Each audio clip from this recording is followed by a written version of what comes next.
I'm caught in love's web so deceitful. None of my endeavors turn fruitful.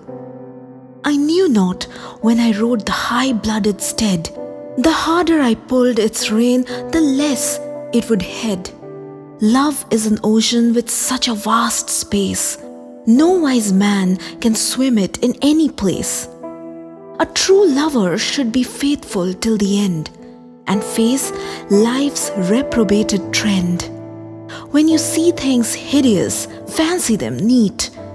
Eat poison, but taste sugar sweet.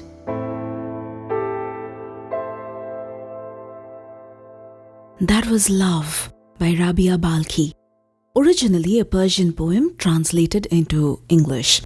Rabia Balkhi is one of the most popular poetess of Afghanistan. She is possibly the first woman poet in the history of modern Persian poetry. Also, the first woman of her time to write love poetry in Persian.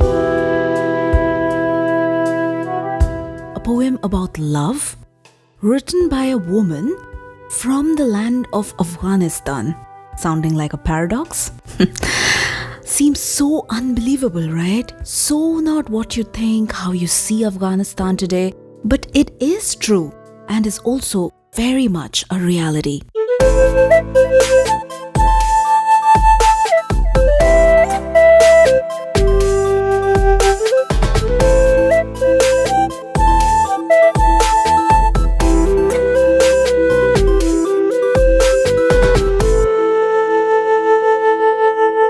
Hello everyone, this is Shilpa and welcome to a brand new episode of O Folk. I published my first episode on 14th of August, just one day before India's independence. Last 4 stories were from India, as I wanted to celebrate India's independence through her diversity, introducing the world to the true colors of India. But something else also happened this year on August 15th. While my country was celebrating independence, another country, not so far away from India, was losing hers, Afghanistan. We all know what happened. We all have seen on news channels, social media, heard from people, talked and discussed for many hours.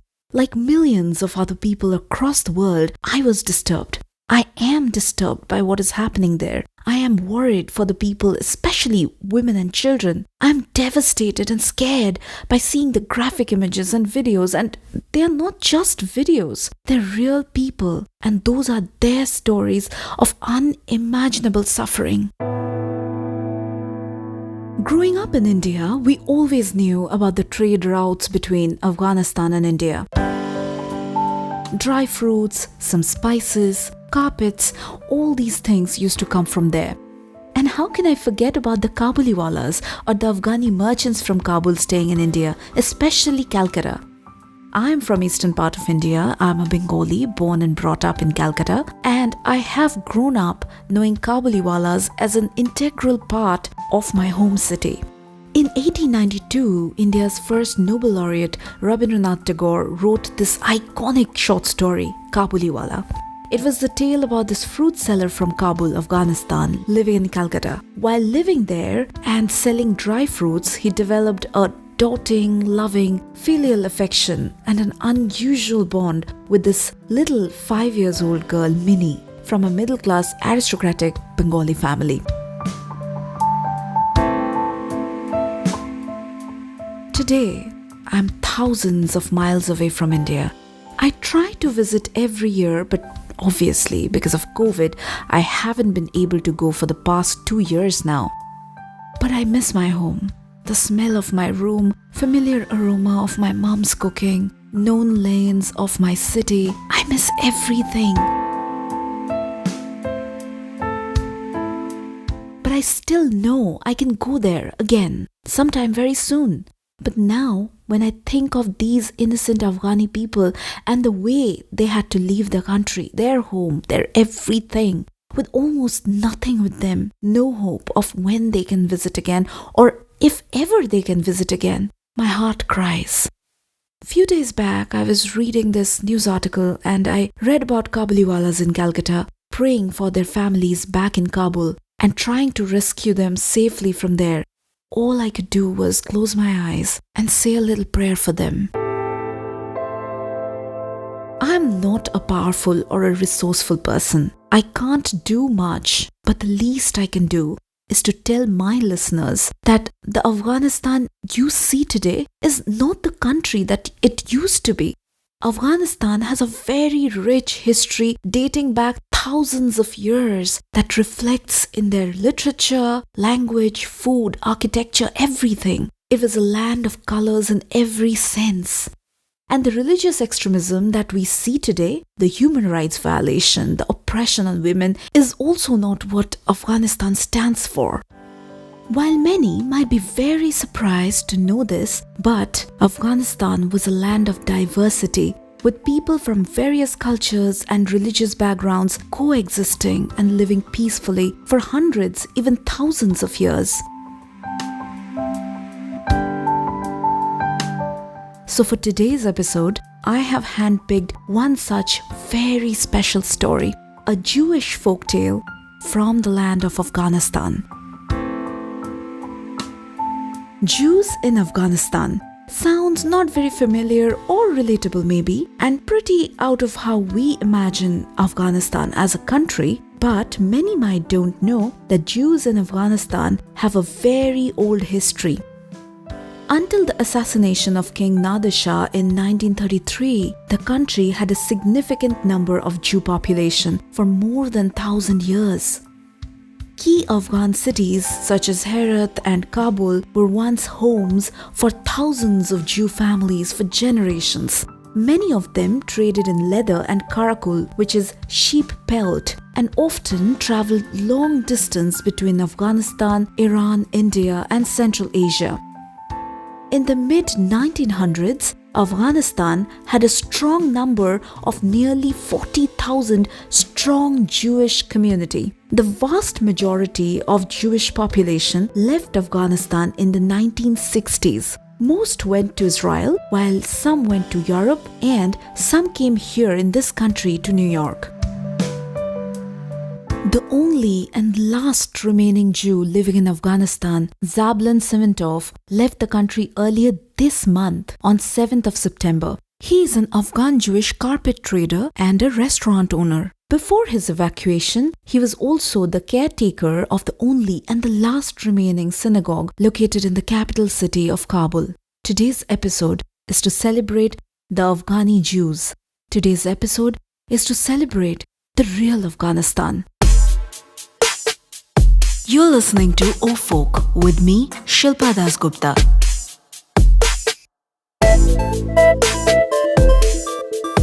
An exclusive podcast where we walk together down the folk trail with folk tales and vibrant culture stories from across the globe with the magic of storytelling.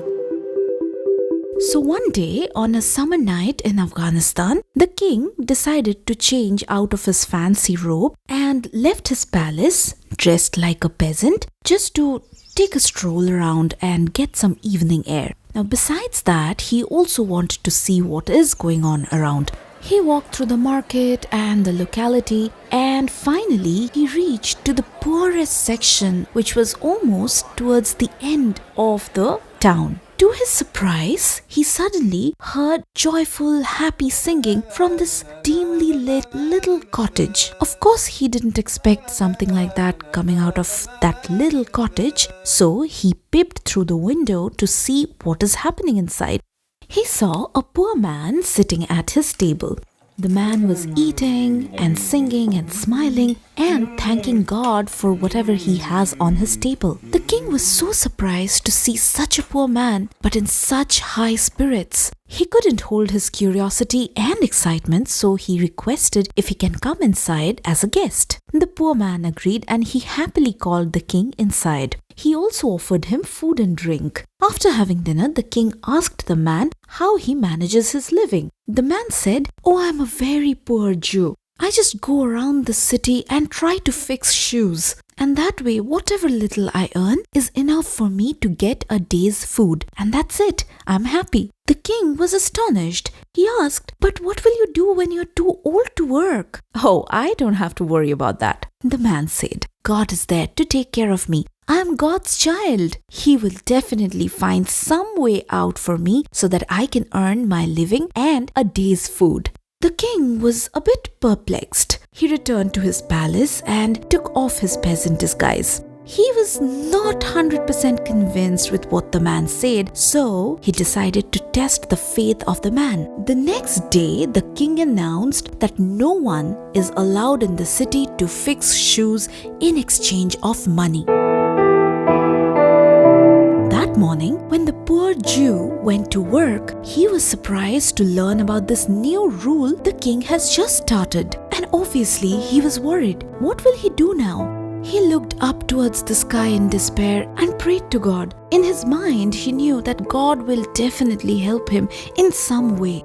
As he was thinking all this, he looked around and suddenly he saw some people carrying drinking water, and he decided, yes, that's something I can do. I can carry water to people's houses. So yes, the poor man got some work for the day. He carried water to and from the town well and sold it to people. He did this for the rest of the day, and that way he earned just enough to buy food for that day. The king was really looking forward for that evening to see what the poor man did. Again that evening, he dressed up as a peasant and walked straight towards the poor man's house. And like the previous day, he was again surprised to find that the man was happy and singing and enjoying his dinner. Surprised, the king asked, "How are you? I heard about the king's law this morning and I was thinking about you, so I had to come and see what you're doing." The man happily answered, "Oh, I don't have to worry. As I told you, God is taking care of me. He did not abandon me." The king closed one door, God opened another. So I did not fix shoes, but I sold water and earned enough for today. The king left again. The next morning, he brought out another rule that no one can carry water or sell water against money. The poor man was out for his day's work, and obviously when he found out that here is the new rule, he was surprised and also distressed what he's going to do today to earn money. He looked around confused and sad. Suddenly, he saw these few men were going into the forest to cut trees to sell firewood. So he decided to follow them, cut some trees and sell firewood. And that was it. He earned just enough money for that day. The king's evening ritual also continued that day. So he was again peasant for that evening, walked to the poor man's house and tried to learn his whereabouts. Again surprised to see that he was happy and excited, enjoying his dinner. Once again, he asked how it became possible. The man explained what happened that day and how he earned his money. The next day, again, the king issued a new command, asked his soldiers to stop the woodcutters coming from the forest and bring all of them to palace. He dressed these woodcutters as guards and gave them swords. He told all of them that from now on they have to work for the king and they will only be paid at the end of the month. The poor man was perplexed. He had no money for this evening. How is he going to survive for a month? But he still trusted God. So he prayed and also tried to find a way out of the situation. While on his way home from the palace, he was looking at the sword and suddenly he had this clever idea. He thought, why not exchange the metal sword with a wooden one? That way he can sell the metal one, have enough money to survive him for a month, and also he can continue with his work at the palace. And at the end of the month, when he get paid, he can buy back the metal sword. The king was very happy that day. He thought to himself that this time he has trapped the poor man. So to see the successful outcome of his plan, he disguised again and went to the poor man's house. And to much of his surprise, he saw the man singing and dancing, happy and enjoying his dinner as usual. Surprised, the king asked him what has happened. The poor man narrated him the entire story. "But what will you do if the king finds out?" the king asked. "Oh, I have no worry about such things," the man said. "I have God by my side. I am sure he will help me find out some way to survive the king if he finds out." The next day, the king ordered all the newly appointed woodcutter-turned-guards to report to the center of the city, where a man was being executed for stealing from the royal palace. So all the guards came, including the poor man, and the entire city also came together to see what is happening. The king suddenly ordered the poor man to come to the center and cut the thief's head. The poor man prayed and cried really hard, asked the king to not make him do this. He said, "I have never killed a mosquito. How can I kill a man?" But it was the order of the king, so he must obey. Suddenly, he requested for a few minutes to pray to God. Once he was done praying, he stood up, came to the center, and cried out loud, "God, you know I have never killed anyone. I have done no sin in life. If you think this man is guilty, let my sword be so sharp as to kill him in single blow. But if he's not guilty, let my sword turn to wood as a symbol of his innocence." Suddenly there was this suspense all around. With all eyes on him, the man reached out for his sword. He pulled it out and held it high. The crowd gasped, then clapped, then cheered, and then started shouting out of excitement. They saw a wooden sword. The man was not guilty, and they thought a miracle just happened in front of their eyes.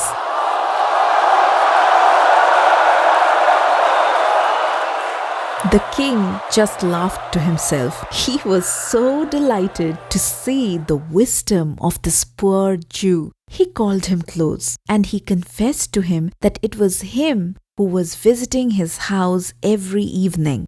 "I am so impressed with your faith in God and with your wisdom," the king said. "And from now on, you will come and stay with me at my palace and be my chief advisor. I have so much to learn from you," the king said. And so the poor Jew went to live in the palace with the king. And from then on, every evening, both of them would be singing and enjoying life.